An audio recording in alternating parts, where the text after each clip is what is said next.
Friends, good morning. હું Binal Chauhan, computer teacher. આપણે ધોરણ 6 ની અંદર ચેપ્ટર નંબર 6 જોતા હતા ઈમેલની અંદર. હવે આપણે પાર્ટ 2 ની અંદર આવેલા હતા ઈમેલ પ્રોગ્રામ માટે મહત્વના મુદ્દા. એમાં ન્યૂ મેસેજ, નવા ઈમેલ એડ્રેસ પર નવો મેસેજ મોકલવા માટે. હવે શું કહે છે, આપણે કાલે જે જોયું હતું, મેં ઇન્ટરનેટ મારું ખોલેલું હતું, ઈમેલ એડ્રેસ મારું.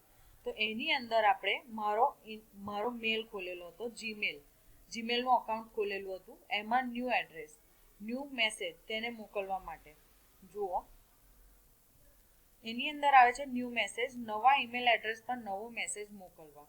રિપ્લાય, તમે મોકલેલા મેસેજના રિપ્લાય કરવા માટે જુઓ.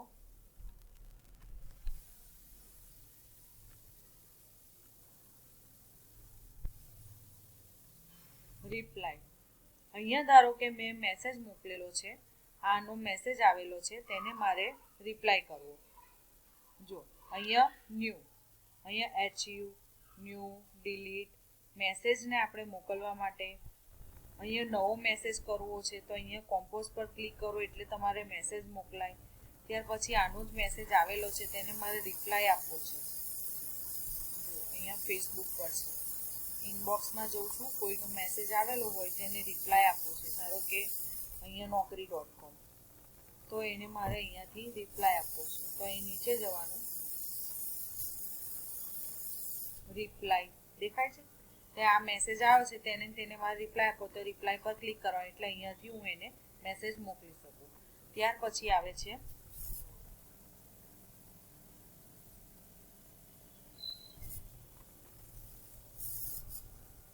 Reply to all. ઘણીવાર તમને મોકલેલા મેસેજમાં ઘણા બધાને પણ મોકલાયેલા હોય ત્યારે રિપ્લાય ટુ ઓલ પર ક્લિક કરાય. ફોરવર્ડ, તમને મળેલા સંદેશો કોઈ ત્રીજી વ્યક્તિને મોકલવા માટે સંદેશાને ફોરવર્ડ કરવામાં આવે છે. ધારો કે આપણાને આને સંદેશો મોકલ્યો છે ઇનબોક્સમાં, ધારો કે આને સંદેશો મને મોકલ્યો છે, બરાબર.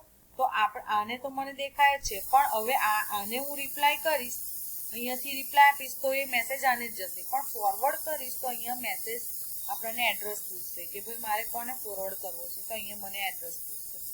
ત્યાર પછી આવે છે સેન્ડ અને રિસીવ.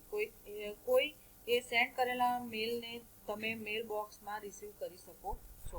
આપણે સેન્ડ કર્યો, તેને ઇનબોક્સમાં સેન્ડ કરીએ, તેને સેન્ટમાં દેખાય, મેં ચૌહાણને સેન્ડ કરેલો હતો મેલ, તો એને અહીંયા દેખાય. અને કોઈનો મેસેજ આવ્યો હોય તો આપણને ઇનબોક્સમાં બતાવે છે. ત્યાર પછી આવે છે ડિલીટ. ન જોઈતા ઈમેલને કાઢી નાખવા માટે, ડિલીટ કરવા માટે વપરાય છે. તો ડિલીટ બટન મેં તમને અહીંયા બતાવ્યું. ધારો કે આ જે છે ફેસબુકની અંદર naukri.com વાળો મેસેજ છે, એને ક્લિક કરવાનો ને એને ડિલીટ મારો એટલે naukri.com વાળું અહીંયાથી ઉડી ગયું. આ નવું છે, ફરી પાછું ક્લિક, naukri.com વાળું ઉડાડી દઈએ ડિલીટ, તો અહીંયાથી જુઓ naukri.com વાળો મેસેજ જતો રહ્યો. તો આપણે એને ઉઠાડી પણ શકીએ છીએ. પ્રિન્ટ, જો તમારું કોમ્પ્યુટર પ્રિન્ટર જોડેલું હોય તો તમે આ સંદેશાની પ્રિન્ટ પણ કાઢી શકો છો. આપણે કોમ્પ્યુટર જોડેલું હોય તો આની અંદર આપણને જે પણ કંઈ પણ આવેલું હોય, ફોટોસ કે કંઈ પણ ડોક્યુમેન્ટ, તો આપણે એને પ્રિન્ટ પણ કાઢી શકીએ છીએ. પણ ક્યારે કે આપણું કોમ્પ્યુટર પ્રિન્ટર સાથે જોડાયેલું હોય ત્યારે. સેન્ડિંગ અને રિસીવિંગ ઈમેલ, તમારું કોમ્પ્યુટર ચાલુ ન હોય તો પણ તમે ઈમેલ મેળવી શકો છો. જ્યારે તમે કોમ્પ્યુટર ઓન કરો ત્યારે તે ISP સાથે જોડાય અને તમને તરત જ સંદેશો મળે છે. આપણું કોમ્પ્યુટર ચાલુ ન હોય ને બંધ હોય તો પણ આપણને મેલ મળી જાય છે. તમે કોઈ પણ માહિતી, આઈડિયાઝ અને રિક્વેસ્ટ એકબીજાને મોકલી શકો છો અને તમને મળેલા મેસેજના રિપ્લાય અને ફોરવર્ડ પણ કરી શકો છો. મેસેજ આપણને મળ્યો હોય તેનો રિપ્લાય અને ફોરવર્ડ પણ આપણે કરી શકીએ છીએ. ત્યાર પછી ઈમેલ મોકલવો. મેં તમને અત્યારે જ બતાવ્યું ઈમેલ કેવી રીતે મોકલાય. ન્યૂ પર ક્લિક કરો, ઈમેલ માટેની નવી વિન્ડો ખુલશે. 2 ટેક્સ્ટ બોક્સ, આ ખાનામાં તમારે જેને ઈમેલ કરવાનો હોય તેનું એડ્રેસ લખો. તો અહીંયા જુઓ, મેં અહીંયા કોમ્પોઝ પર ક્લિક કરું છું એટલે અહીંયા મારે ન્યૂ મેસેજ ખુલશે. આ 2 ના ખાનામાં આપણે જેને મેસેજ મોકલવો હોય તેને મોકલાય છે. ધારો કે મેં લખ્યું પિનલ પટેલને હું મેસેજ કરું છું, તો મેં એને મારા એડ્રેસ બોક્સમાં હતું ટુ પર મોકલ્યું. હવે સબ્જેક્ટ તમારા ઈમેલનો વિષય લખો. તો મેં ઈમેલનો વિષય લખું છું કે કોઈ પણ કે દિવાળી સેલિબ્રેટ, દિવાળીનો મેસેજ મોકલું છું. ત્યાર પછી આવે છે બોડી. બોડી ભાગમાં તમારા ઈમેલની માહિતી લખો. બોડી ભાગની અંદર તમારા ઈમેલની માહિતી, એટલે આપણે દિવાળીમાં શું કર્યું કે hi happy Diwali and happy new year, happy new year. આ મેં મેસેજ કર્યો. ત્યાર પછી આવે છે સેન્ડ બટન પર ક્લિક કરો. ઇનબોક્સમાં જવા માટે રિટર્ન ટુ ઇનબોક્સ બટન પર ક્લિક કરો. આ મેં સેન્ડ કર્યું, એને મેસેજ મોકલ્યો, બરાબર. હવે અહીંયાથી અટેચમેન્ટ, તો કોઈ મારે એની જોડે જોડે ફાઇલ મોકલવી છે, ફોટોઝ કે કંઈ પણ મોકલવું છે, તો આની અંદરથી આપણે કશું ડાઉનલોડ ફોટો બોટો કર્યો હોય તેમાંથી આપણે કંઈ પણ મોકલી શકીએ.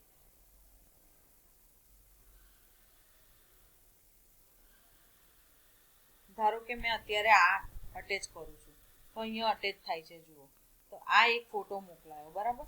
તો એ આપણે મોકલી શકીએ. અને સેન્ડ બટન પર ક્લિક કરો. સેન્ડ બટન પર મેં ક્લિક કર્યું એટલે મારો મેસેજ જતો રહ્યો. કોને?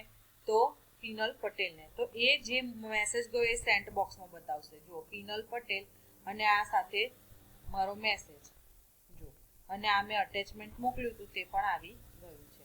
હાય happy Diwali and happy new year. ત્યાર પછી આ છે ઇનબોક્સમાં જવા માટે રિટર્ન ટુ ઇનબોક્સ બટન પર ક્લિક કરો. હવે પાછું ઇનબોક્સમાં જવું છે તો રિટર્ન ટુ ઇનબોક્સ, તો અહીંયા ઇનબોક્સમાં જતું રહેવાનું. ત્યાર પછી આવે છે ઈમેલ સાથે ફાઇલનું જોડાણ કરવું. હવે ઈમેલની જોડે જોડે આપણે એક ફાઇલનું પણ જોડાણ કરવું પડે. જોડાણ કરવું હોય તો થાય. જો તમે તમારા સંદેશા સાથે કોઈ ફાઇલ કે ડોક્યુમેન્ટ, ચિત્ર, ઓડિયો કે વિડીયો જેવી ફાઇલ જોડવા માંગતા હો તો તે જોડી શકો છો. ઈમેલ મોકલવા સ્ટેપ 1 2 9 રિપીટ કરો. તો એટેચ પર ક્લિક કરો. એટલે 1 2 9 એટલે શું? જો આ બધા મેસેજ તો આ બધા સ્ટેપ તો કરવાના જ, કે ન્યૂ પર ટુ સબ્જેક્ટ લખવાનો, બોડી કરવાની, સેન્ડ કરવાનું, અને ત્યાર પછી એમાં અટેચમેન્ટમાં જતું રહેવાનું. તો આપણે કોઈ પણ ફાઇલને મોકલવી હોય, મેં તમને અત્યારે અટેચમેન્ટ બતાવ્યું, તો ફાઇલ મોકલી શકાય અને ફાઇલ ઓપન થશે. મેલમાં ફાઇલ અટેચ થયા પછી સેન્ડ બટન પર ક્લિક કરો. તો અત્યારે જ મેં તમને બતાવ્યું કે આવી રીતે ઇનબોક્સ કમ્પોઝ ખોલવાનું અને હવે એને ટુ લખવાનું, સબ્જેક્ટ લખવાનું, અહીંયા બોડી પાર્ટ લખવાનો, અહીંયા અટેચમાં કોઈ પણ ફાઇલ આપણને જે ફાઇલમાં લેવી હોય તે ફાઇલ શોધી કરવાની. ધારો કે આપણી એક ફાઇલ છે વિડીયો, તો એ ડેસ્કટોપ પર છે, તો અહીંયા મેં ડેસ્કટોપ ક્લિક કરું, ડેસ્કટોપ, અને એની અંદર આપણે રેકોર્ડની અંદર આપણી બધી ફાઇલ નાખેલી હોય, તો મેં રેકોર્ડ ક્લિક કર્યું અને આ ધોરણ 6 ની એક ફાઇલ છે પીડીએફ બુક છે. હા, તો એ મેં ફાઇલને અટેચ કરી. તો આ અટેચ થાય છે અને પછી સીધું સેન્ડ બટન પર દબાવશું એટલે આપણી ફાઇલ અટેચ. ક્યારે આખું બ્લુ કલરની લાઈન થઈ જાય ત્યારે જ આપણે એને અહીંયાથી સેન્ડ કરવાનું, એટલે આપણી ફાઇલ સેન્ડ થઈ જશે. કોને થઈ? પીનલ પટેલને, બરાબર. ત્યાર પછી આવે છે એબ્રિવિએશન અને એક્રોનાયમ્સ. એબ્રિવિએશન અને એક્રોનાયમ્સ ઈમેલ સંદેશામાં ઉપયોગ થાય છે. તે સમયનો બચાવ કરે છે, જેમ કે AISI, SITE, as another subject, B49 by for now. તો આ વપરાય છે. પછી આવે છે સાઉટિંગ. તમે તમારા ઈમેલમાં બધા શબ્દો પહેલી ABCDમાં લખો તો તેને સાઉટિંગ કહેવામાં આવે છે. આપણે આ ઈમેલ કમ્પોઝ ચાલુ કર્યું અને આ પહેલી ABCDમાં લખીએ છીએ અહીંયા બોડી પાર્ટમાં, તો બધા અક્ષર આપણે પહેલી ABCDમાં લખીએ તો એને સાઉટિંગ કહેવાય છે. પણ ઈમેલની અંદર બધા અક્ષર પહેલી ABCDમાં લખાતા નથી. બાઉન્સર્ડ સંદેશો, જે મેસેજ સેન્ડ થતો નથી અને પાછો આવે છે તેને બાઉન્સર્ડ સંદેશો કહેવાય. તો શું કહે છે કે આ મેસેજ આપણે સેન્ડ કર્યો, અહીંયા કોઈનું પણ ટુ લખ્યું અને એ પાછો ને પાછો આવે છે, એને જતો નથી, અને એ પાછો આપણાને ઇનબોક્સમાં જ બતાવે છે, રિટર્ન આપણાને જ આવે છે, સેન્ડ થઈ જાય તો સેન્ડ બોક્સમાં મળે, આ સેન્ડ બટન દબાવે તો સેન્ડ બોક્સમાં મળે, પણ આ ને આ સંદેશો સેન્ડ બોક્સમાં નથી બતાવતો અને ઇનબોક્સમાં બતાવે છે, તો એ સંદેશો એને મળ્યો નથી ને આપણાને જ પાછો આવે છે, તેને કહેવાય છે બાઉન્સેડ સંદેશો, બાઉન્સેડ મેસેજ. ઈમેલ એન્ટિક્વેટ. આપણે કોઈ સાથે વાત કરીએ ત્યારે કોઈ નિયમને અનુસરવું પડે છે. ઈમેલ માટે પણ એ નિયમો લાગુ પડે છે. ઈમેલમાં જરૂરી એવી બાબતોને દર્શાવવા વિષયની લાઈનમાં વિષય લખવો જરૂરી છે. સબ્જેક્ટની લાઈનમાં સબ્જેક્ટ જ લખવો જરૂરી છે. તમારે સંદેશો નાનો અને મતલબ વાળો હોવો તેનું ધ્યાન રાખો. હવે સંદેશામાં આપણા બોડી પાર્ટ્સની અંદર બધું મોટી મોટી 5, 6, 10, 15 લાઈનો લખી દે તે નહીં સારું. ઈમેલની અંદર જે જરૂરી છે તે 2 કે 3 લાઈનની અંદર પતાન. કોઈની જોડે એવો સમય હોતો નથી કે તે તમારો આખો ઈમેલ વાંચે. બધા અક્ષરો કેપિટલ લખવાનું ટાળો અને શાઉટિંગ જેવું દેખાય છે. બધા અક્ષરો આવી રીતે કેપિટલ લખીએ ને તેને શાઉટિંગ જેવું દેખાય, એના કરતાં પહેલો અક્ષર કેપિટલ અને બાકીના બધા અક્ષર સ્મોલ હોય તો સારું લાગે કે હાય.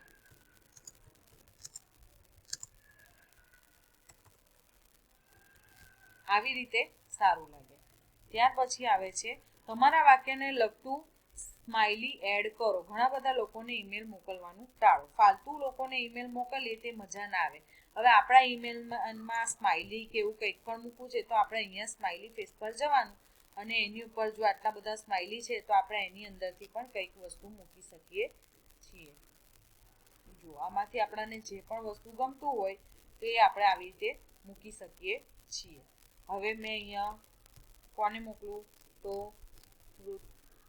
ઋત્વિક ચૌહાણ મારામાં એડ છે એટલે એને મોકલું છું અને નેમ માટેનો મેસેજ મોકલું છું કે માય નેમ ફિનલ. તો આવી રીતે એને અહીંયાથી કંઈ મોકલવું હોય, અટેચ કરવી હોય ફાઇલ તો અને સીધું સેન્ડ કરીએ તો આપણે એને મેસેજ મોકલે. જે મેસેજ સેન્ડ થયો તે સેન્ડ બોક્સમાં બતાવે છે.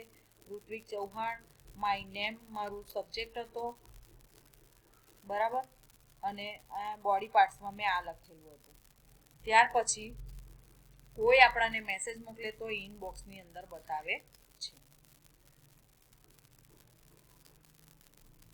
તો આપણું ચેપ્ટર અહીંયા પૂરું થયું. હવે તમારે સ્વાધ્યાય લખવાનું છે. નોટની અંદર તમારે સ્વાધ્યાય લખો એ પહેલાં ચેપ્ટરનું નામ, ચેપ્ટર નંબર 6 ઈમેલ, અને ત્યાર પછી નવા શબ્દો લખવાના.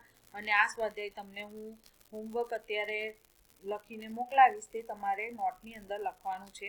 સ્વાધ્યાય પૂરું કરવાનું અને ત્યાર પછી તે હોમવર્ક પૂરું કરવાનું. તો આપણું ચેપ્ટર અહીંયા પૂરું થયું.